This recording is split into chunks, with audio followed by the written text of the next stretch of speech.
Madame, Monsieur, bonsoir. Bienvenue dans ce journal. Voici ce qui domine l'actualité. Ce 1er novembre, les chrétiens ont célébré la fête de Toussaint. L'Église honore ainsi tous ceux qui ont vécu dans la fidélité à l'Évangile et au service de tous. Cette fête de tous les saints célébrée ici en Côte d'Ivoire, les fidèles nombreux dans les paroisses, une occasion aussi pour prier pour les proches disparus. Le président de l'Assemblée parlementaire de la francophonie échange avec le président du Conseil national de Monaco, Amadou Soumaoro, et le président du Parlement monégasque ont parlé d'échanges d'expériences. Ils ont aussi évoqué le renforcement de la coopération entre le Parlement de la Principauté et celui de la Côte d'Ivoire. Justement, ici en Côte d'Ivoire, redémarrage de l'hydrocracker de la cire. Cela permettra un plein fonctionnement de la société ivoirienne de raffinage. Le Premier ministre Amadou Gon Coulibaly appelle à jouer pleinement son rôle de leader dans la sous-région. Actualité oblige, on ouvre ce journal par la religion. Les chrétiens ont célébré aujourd'hui la Toussaint. Les fidèles commémorent le parcours des saints. Ils sont d'ailleurs invités à imiter ce vécu selon la Bible. La Toussaint, c'est aussi une pensée pour nos disparus. Les familles se recueillent sur les tombes de leurs proches, dépôt de gerbes de fleurs, prière pour le repos de l'âme des défunts. Grâce Kando. Ambiance des grands jours ici à la paroisse Saint-Pierre de Blocos dans la commune de Cocody. Les fidèles célèbrent la fête de la Toussaint, un événement pour commémorer les valeurs et vertus évangéliques vécues par les saints. Après la Toussaint, place à la commémoration des défunts ce mardi 2 novembre. Par anticipation, les fidèles de la paroisse Saint-Pierre de Blocos, à travers une procession, se sont rendus au cimetière.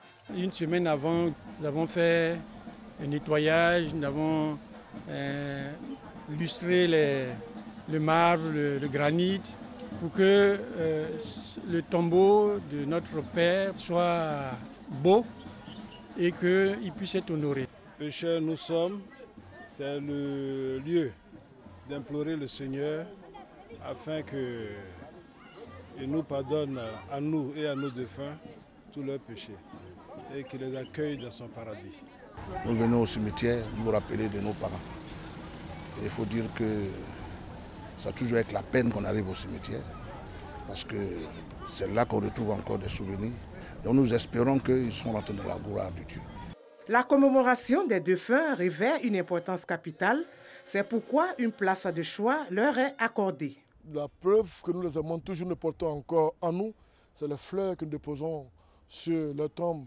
En même temps, ces fleurs symbolisent la prière que nous faisons monter sans cesse vers le Seigneur pour que les péchés qui les retient ici, encore, ces péchés-là, Dieu puisse les purifier, les laver, les pardonner pour qu'eux aussi parviennent à cette église triomphante que nous fêtons aujourd'hui. Après la fête de la Toussaint et la commémoration des fidèles défunts, les chrétiens catholiques vont célébrer la fête du Christ roi le 24 novembre prochain, qui marque la fin de l'année liturgique. Et les fidèles chrétiens de l'église Harris ont aussi prié ce jour. Un pèlerinage organisé à Bingerville, un moment mis à profit pour des séances de prière et d'adoration. Ils ont prié pour la paix dans le pays. Le reportage d'Issa Tionayo. C'est une tradition pour l'église du Christ, Mission Harris, église Harris.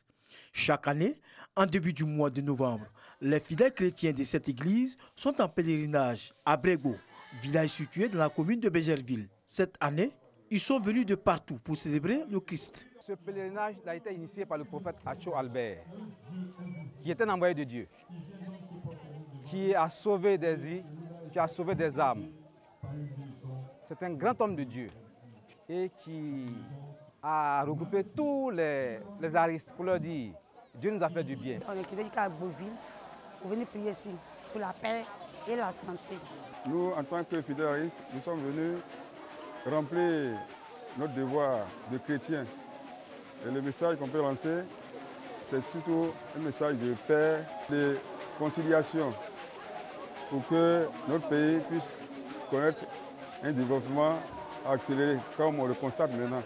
Chants, invocations, prières ont marqué cette 60e édition de la fête de la liberté spirituelle du peuple noir. Moment propice pour le patriarche de cette église de prier pour la Côte d'Ivoire et de saluer les actions du chef de l'État en faveur de confessions religieuses. Tout passera, mais la parole de Dieu va demeurer. Je voudrais demander à Dieu d'aider nos dirigeants, d'aider notre président, le président Alassane Ouattara, qui fait beaucoup de choses. Ce pays, vous regardez, ce pays a pris son envol. Le représentant du directeur général des cultes a réitéré la volonté du gouvernement d'œuvrer pour le raffermissement de la foi en Côte d'Ivoire. Nous demandons d'œuvrer, n'est-ce pas, au renforcement de la cohésion sociale, dans la sensibilisation de leurs fidèles, parce que les leaders religieux sont eux aussi, sinon contribuent eux aussi à la formation de l'opinion publique. L'État est aux côtés de chacune des communautés religieuses à l'occasion de leurs manifestations culturelles. Le pèlerinage de l'église Haris qui a démarré ce 1er novembre enregistre la participation des fidèles chrétiens venus du Libéria, du Ghana et de bien d'autres pays du monde entier. Je vous emmène à présent à Monaco. Le président de l'Assemblée parlementaire de la francophonie y est en visite. Amadou Soumaoro a échangé avec le président du Parlement monégasque. Les deux présidents ont parlé de partage d'expérience. Abiba Dambélé-Saoui.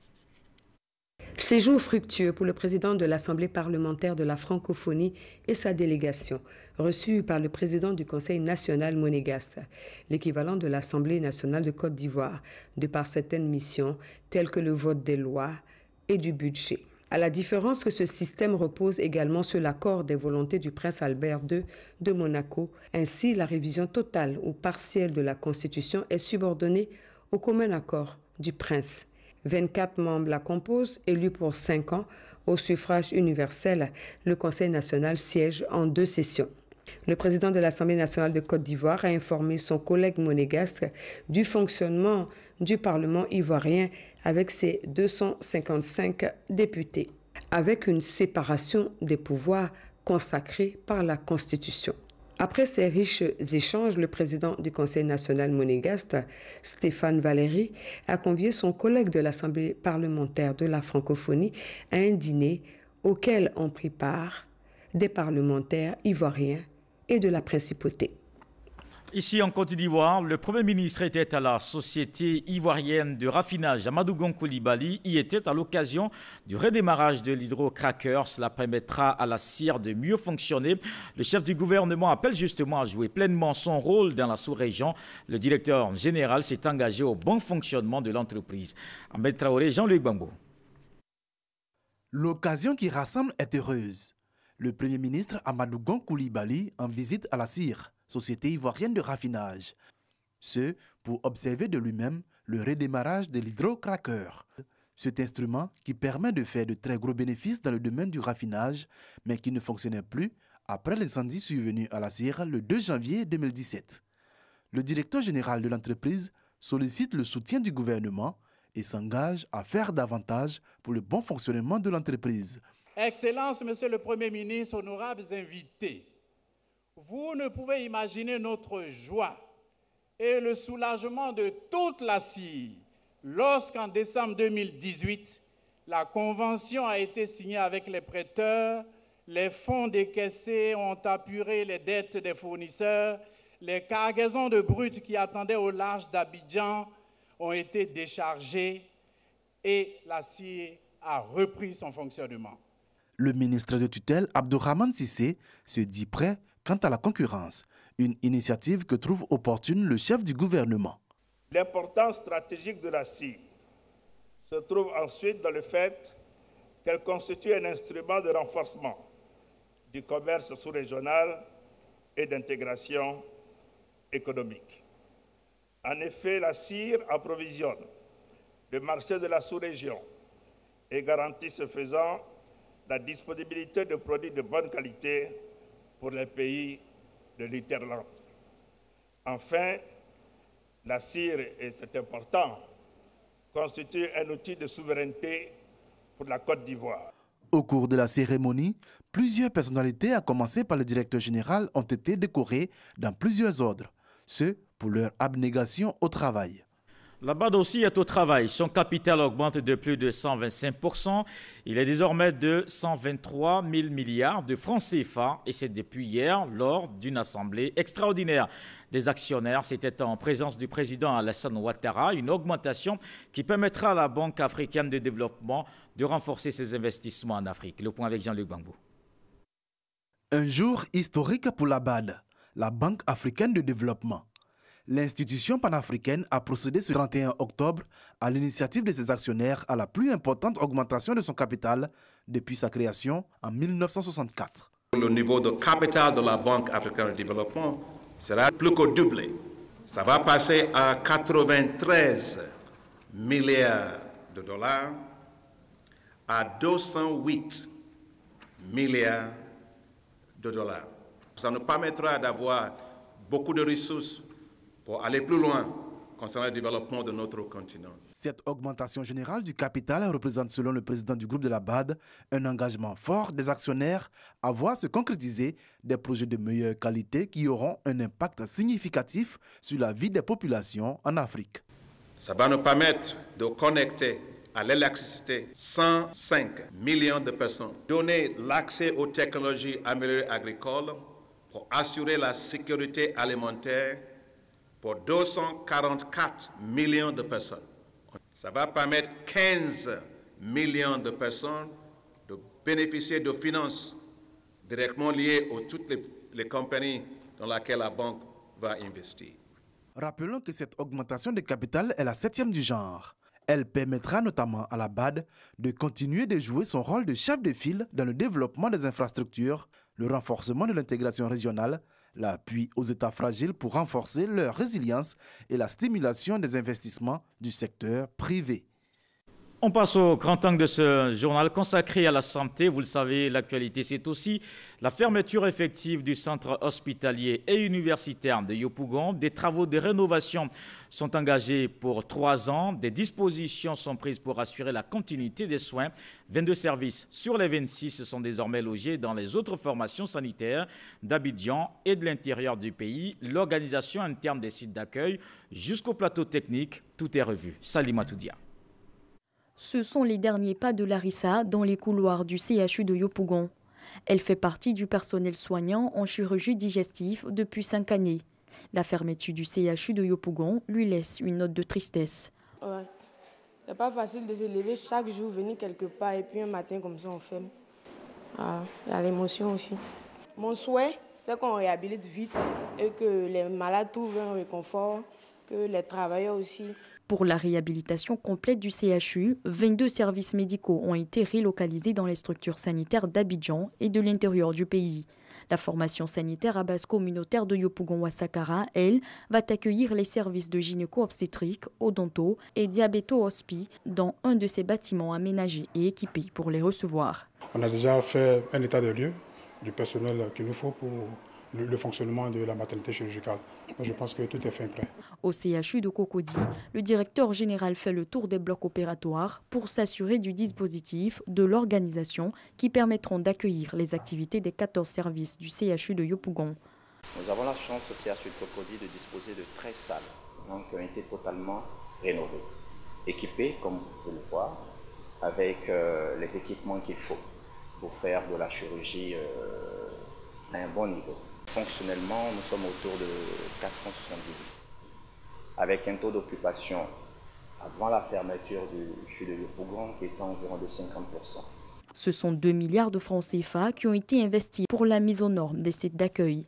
Le manque de blocs médicaux administratifs pour les services relocalisés, le renforcement de capacités fonctionnelles des ascenseurs ou encore de la cuisine pour accueillir un grand nombre de patients doivent être revus pour assurer la continuité de l'offre de soins. Des soins de qualité, c'est justement l'objectif après les travaux de rénovation. C'est un CHU de Yopougon totalement métamorphosé avec tout le confort. Cela permettra une meilleure prise en charge des malades. La fermeture de ce CHU a nécessité l'arrêt d'admission dans certains services au cours du mois d'octobre et la sortie de l'hôpital de certains malades. On retrouve Salimatou Dia qui nous parle de cette situation. Constant est au chevet d'Emmanuela, hospitalisée depuis 7 mois au CHU de Yopougon. Sa fille est atteinte d'une tumeur au cerveau. Elle a subi 3 interventions et est en attente d'une radiothérapie. Les parents restent inquiets avec la fermeture du CHU de Yopougon. J'ai des craintes parce qu'avec son état, on ne peut pas lui dire de partir à la maison. Voilà. Si elle l'amène à la maison, qui va la suivre au cas où il y a quelque chose.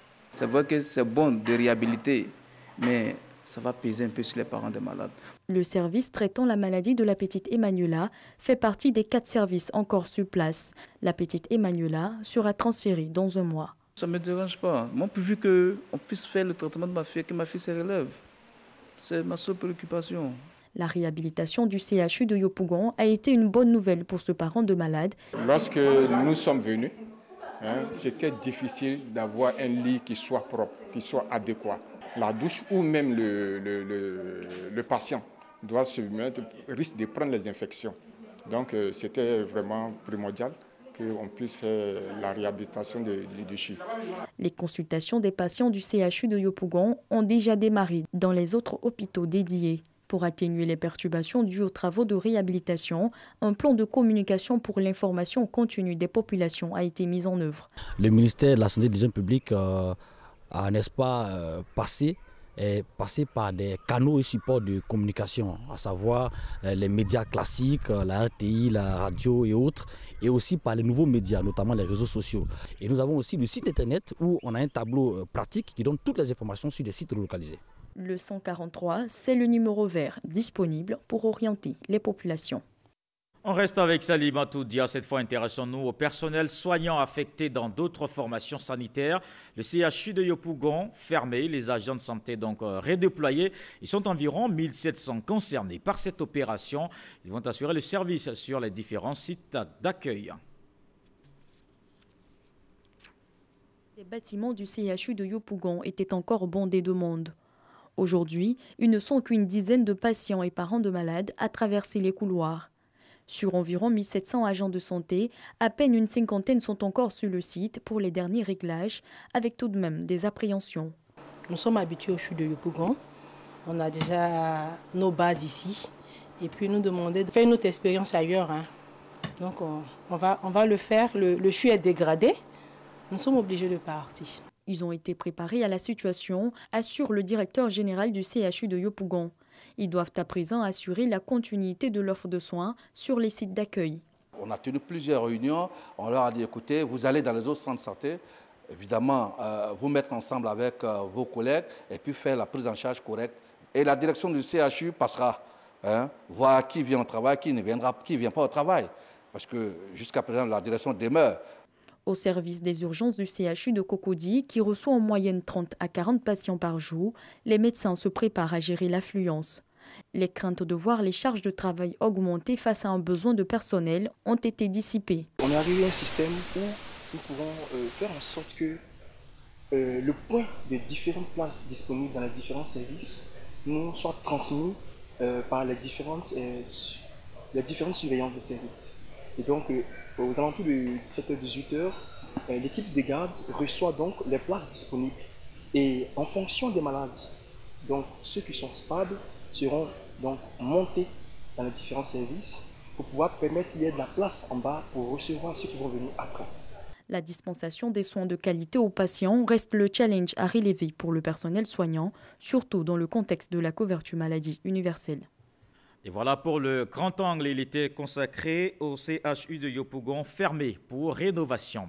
La Côte d'Ivoire ratifie 3 conventions du Bureau international du travail. C'est une recommandation du BIT respectée par le pays. Cela s'inscrit dans le cadre de la célébration du centenaire de l'organisation. Le ministre de l'Emploi a remis les 3 documents au directeur général du BIT.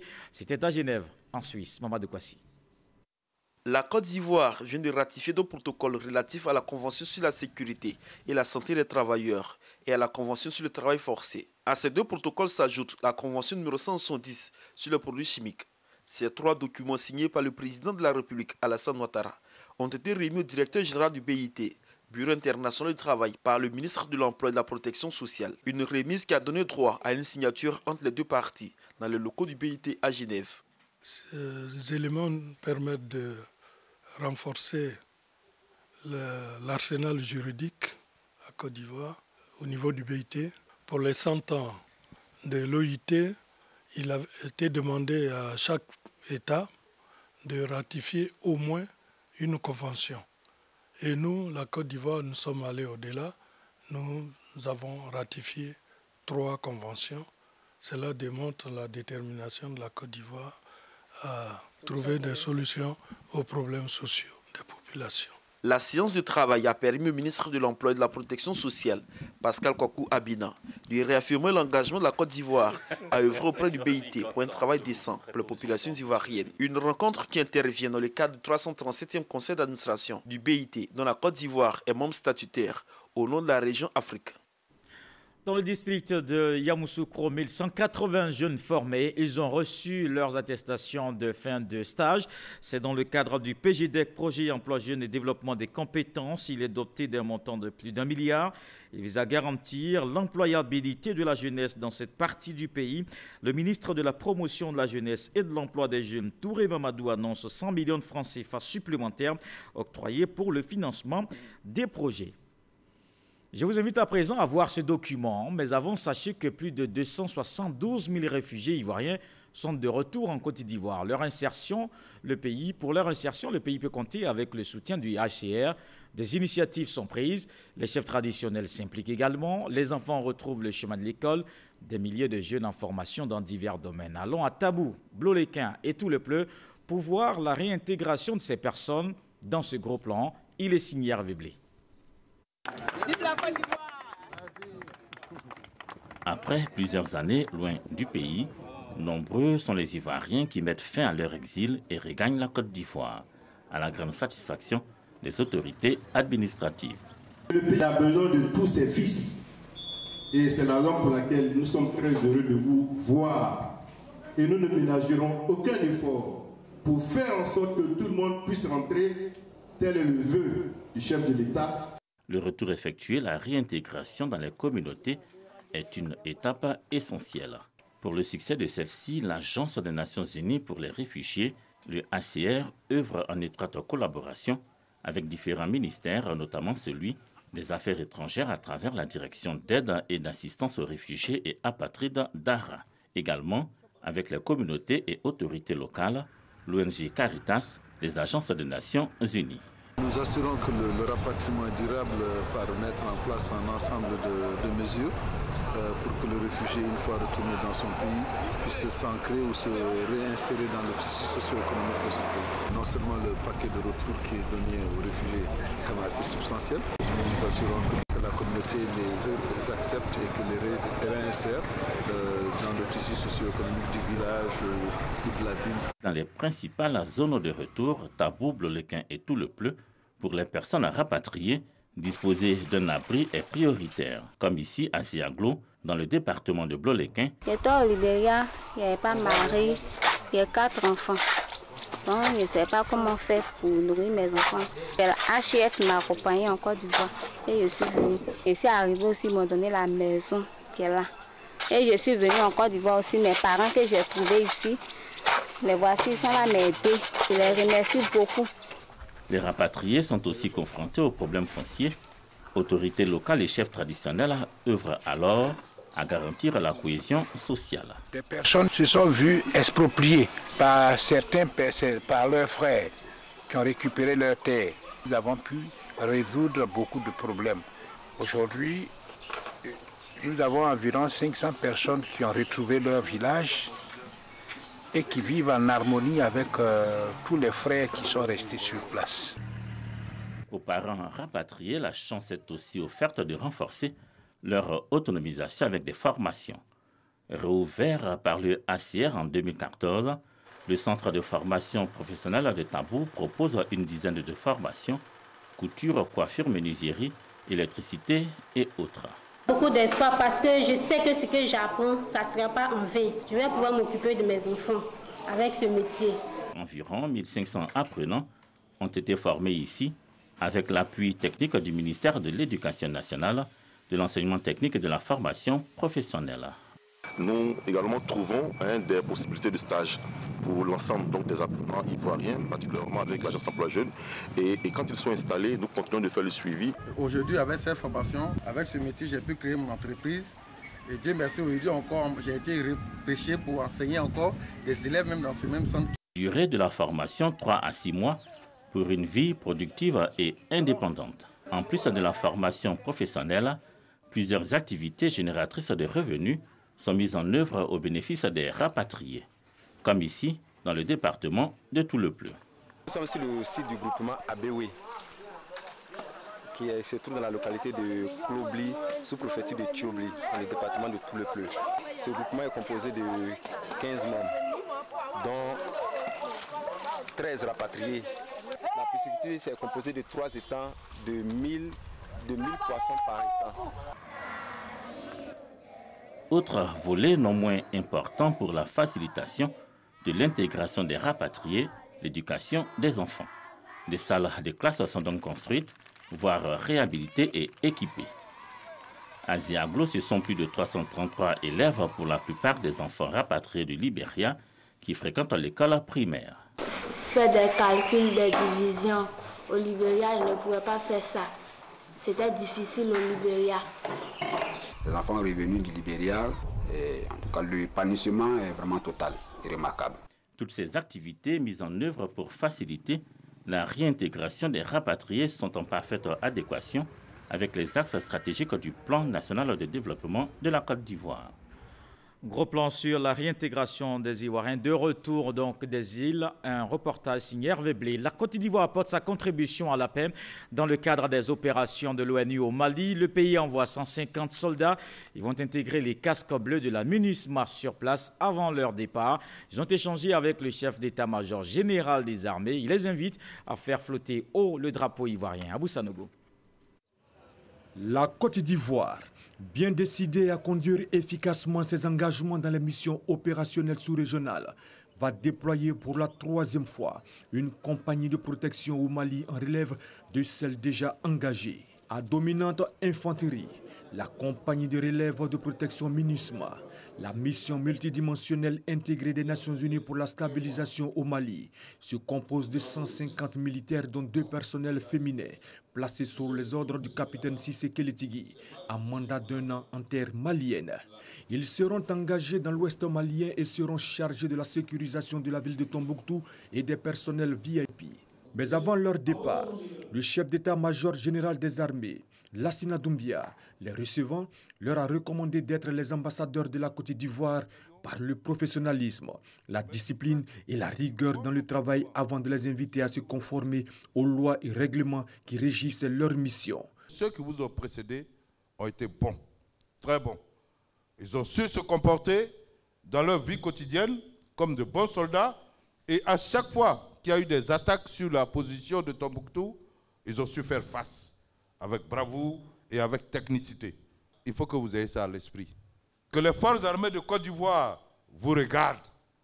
Parce que si vous vous comportez bien, d'autres personnes pourront vous suivre. Et c'est évidemment la République de Côte d'Ivoire. Parce que vous allez partir avec le drapeau ivoirien. Il y a bien d'autres pays là-bas. Il y a plusieurs nationalités là-bas. Faites en sorte que ce drapeau flotte haut en permanence. Cette compagnie a reçu le module de formation opérationnelle et de formation spécifique défini par l'ONU à l'intention de tout futur casque bleu. Après la rencontre avec le chef d'état-major général des armées, ces militaires se sont retrouvés à la base aérienne d'Abidjan pour le départ. Un rassemblement qui a permis à chacun de s'assurer de disposer de tous les paquetages onusiens. Pour la projection de ces détachements sur le théâtre malien, l'armée de l'air ivoirienne a engagé 2 avions de transport tactique. C'est dans ces vecteurs que ces hommes et les matériels ont embarqué. La 3e compagnie de protection de la MINUSMA devrait être rejointe en terre malienne par un bataillon d'infanterie mécanisée des forces armées de Côte d'Ivoire. Mais avant l'arrivée des soldats ivoiriens, la situation sur place au nord du Mali est tendue. La ville de Kidal est toujours aux mains des ex-rebelles de la coordination des mouvements de l'Azawad. Un gouverneur tout de même nommé par Bamako est dans la zone, mais en absence des services judiciaires de l'État malien, c'est la justice traditionnelle qui s'applique. Des débats sont dirigés par un cadi, un juge musulman. Non loin de ce tribunal traditionnel se trouve une ancienne école qui sert de prison. Ce journal est terminé. Merci de l'avoir suivi. Je vous retrouve demain avec beaucoup de plaisir. Bonsoir.